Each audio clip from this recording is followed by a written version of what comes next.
Well, Poland is reaching a breaking point. Across the country, massive protests erupted as Polish citizens demand an end to the unchecked flood of Ukrainian refugees. What started as temporary wartime hospitality has turned into a long-term crisis now in that country, and many Poles say they've had enough. Just in the past week, a Ukrainian national was caught trying to bomb a tenement house in Warsaw. So why is Poland being forced to bear the brunt of Ukraine's war fallout, and how close is this refugee crisis to boiling over? Joining us now from Warsaw, Poland, is Dr. Mike Krupa, political scientist, columnist, expert on Polish national policy. He's been sounding the alarm long before the mainstream media caught on. Dr. Krupa, welcome back to the show. Great to see you. Great to see you guys again. Good evening from Polska. From Polska, from Warsaw. Late night there. Thank you so much for joining us. So I want to talk about these protests. First, what are we seeing? What are they exactly protesting across Poland against Ukraine or Ukrainian refugees?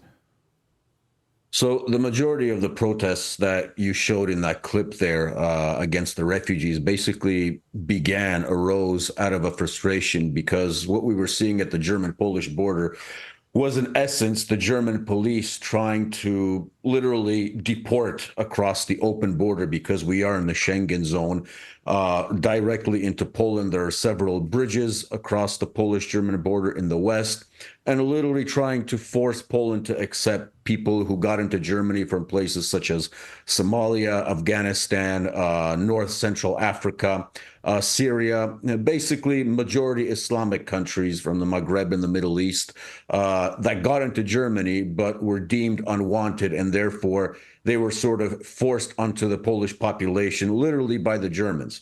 So the local populace started taking notice that, these guys are just walking across the river. They don't look German by any chance, and they just walk straight into Poland. So there was a grassroots organization. It is called Ruch Obrony Granic, basically the movement to defend borders, which started bringing in citizens to basically enhance the security at these former border checkpoints between Poland and Germany to not take in these so-called refugees or engineers, as they call them in Poland.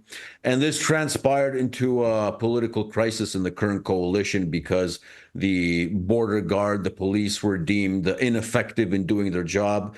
We heard also from the police itself and from the border guard that their hands were tied, that they couldn't do anything, that these were political decisions. But once the news came out that a lot of these Afghans or Germans or Somalis were crossing literally into Poland and being driven by the German police to the former border checkpoints, that's when the Prime Minister, Donald Tusk, actually said that he had a discussion with Chancellor Merz, and he apparently, made it clear to the German leader that this is unacceptable, that Poland won't be taking in these refugees, but the milk already spilled, so to say. So this then transpired into massive protests all across Poland, which addressed mostly the illegal immigration that we saw happening coming in from Germany, because this was, in fact, an illegal act. But there were also, at least I saw in several of these demonstrations, the issue, in my opinion, the larger issue of mass legal migration to Poland, which is something very critical, and I think at this juncture much more critical to our future, to our internal labor market, internal security, and a host of other issues that were also brought up. So what you see is basically a confluence of two issues coming together: the illegal immigration issue that was being exported to us mainly from Germany, and the migration crisis that we are experiencing in Poland due to mass legal migration, that we are bringing in more and more people from places, especially first and foremost Ukraine, but also Bangladesh, Nepal, and recently even South America. If you go to rumble.com/premium and use the code redacted to get 10% off. And again, you know that we really appreciate Rumble as a home of free speech and exclusive content to voices that matter. With Rumble Premium, you get ad-free viewing, access to exclusive shows, and premium features across the platform. And we're talking about Steven Crowder's Mug Club, Tim Pool's Timcast, Russell Brand's Raw Commentary, and of course, Redacted News. Whether it's breaking news, real talk, or content that challenges the narrative. Rumble Premium puts you in the front row, so support creators that actually say what they mean and mean what they say in a place where they still can. Go to rumble.com/premium/redacted to join today. One more time, that's rumble.com/premium/redacted. Use the code redacted to get $10 off. Well, what are some of the ways that this has affected life for Polish people? Is it unemployment? Is it increase in taxes? Is it, rising rates of crime? Can you lay that out for us? Exactly what they're protesting in terms of how it affects their families? Well, sure. I think the most important issue that solidified the protests all across Poland that we saw over a week ago was the issue of security. From the perspective of Western Europe, we've obviously, seen the jihadi-inspired terrorist attacks. We don't want that in Poland. But we're also seeing that people who have nothing to do with jihadist ideology that come to Poland from, for example, the Caucasus or former Soviet republics such as Ukraine are bringing their own unfortunate criminal habits also into Poland. And these are not necessarily illegal immigrants, but legal migrants. And if you look at the Polish statistics recently, you'll notice that the majority of criminals in the foreign-based statistics in Poland are Ukrainians. We have basically a phenomenon that we haven't seen since the crazy early 1990s in Poland of Georgian gangs stealing cars, beating up people, harassing people. And Georgians tend to be very aggressive when they're organized into gangs, something that Ukrainians haven't caught up onto in Poland, fortunately, yet. But unfortunately, the Georgian menace is pretty dangerous. It's pretty aggressive. The police in Poland are unfortunately understaffed, but there is a realization that we have a huge problem that not only stems from what's coming from Western Europe, but as of today, I would even say mostly from what we have opened up our borders to coming from the East. So as I said, the Caucasus, Georgia especially, but also Ukraine. So internal security, the safety of families and basically people on the streets, I think would be the fundamental issue that was brought up during these protests, and that's why they were so radical in their messaging. But there is also obviously another host of issues, such as the influence on the labor market and wage suppression of Polish workers that would demand a serious rethink of the current migration policy, such as introducing what I'm advocating for, at least in the last couple of months and years, a 5-year immigration moratorium to Poland. That'd be amazing. Well, maybe Poland be out in front on this. I want to get your take on this. Zero Hedge published this piece by the Market Ear the other day. And it really talks about how Poland is winning.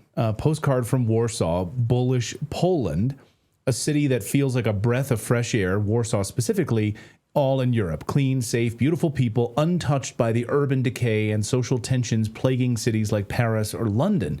Dare I say that Poland's refusal to bend on migration has kept its capital orderly and confident. And it goes through and kind of talks about how Warsaw is winning. Polish stocks have more than doubled since 2022. The zloty, the currency, is strengthened versus the US dollar. Donald Tusk saying we're not going to accept a single migrant. Saying that in early 2024 with a strict no-tolerance policy towards illegal immigration. Buying gold. Poland continues to buy as much gold as they can. And Poles also know that in order to succeed, you have to work hard. So all of this sounds great. Do you take umbrage with any of this? Well, I think if you were to stay in Poland a little bit longer, I think you would see some of the negative tendencies that we Poles living in Poland on a day-to-day basis see. Obviously, if you're in Warsaw, things might look a little different because Warsaw is the capital. Warsaw is shiny. Warsaw is nice.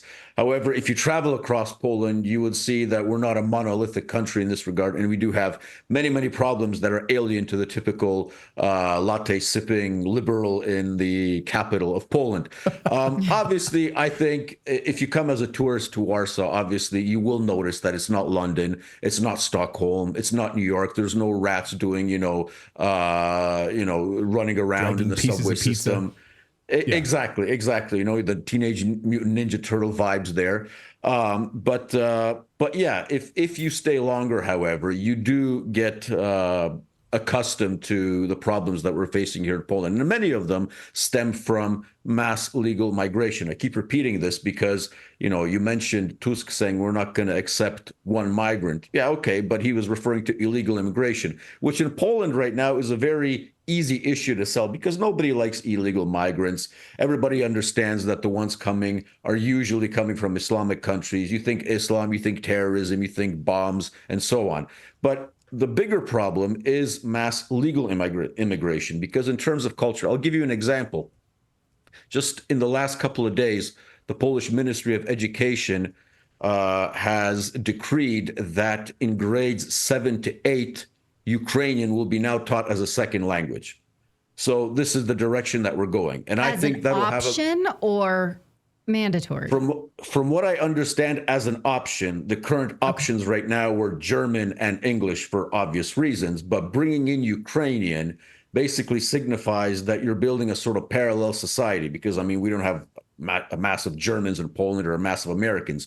You learn the language because you want to understand the world. But why would you want to learn Ukrainian, for example? So those language courses are obviously offered to Ukrainian pupils, Ukrainian students. A lot of people got ticked off at this because nobody, even people from the left and the liberals who live in nice, gated communities and send their kids to fairly good public schools, but they notice, for example, that there are enough spaces in those public schools for Polish peoples because there's so many Ukrainians. And now we're giving them the option of studying their own language. Well, hello, what about assimilation? I thought we were a melting pot. Are we building a multicultural society? Those are issues that haven't been brought up in the context of, as I said again, legal immigration. And I think things like this are going to have a much more significant impact on the future of a cohesive Polish society than the few Afghans and Somalis that are trying to cross the border from Germany, which obviously has to be stopped. But in terms of the mass and the scale of legal migration to Poland, we have to have a moratorium in the near future. Poland would be a shining beacon on a hill if they did that. Mike Krupa, Dr. Mike Krupa, great to see you from Warsaw. As always, thank you for staying up late with us there. We appreciate it. Great to see you again. Thank you, guys. Take care. Hope to see you soon.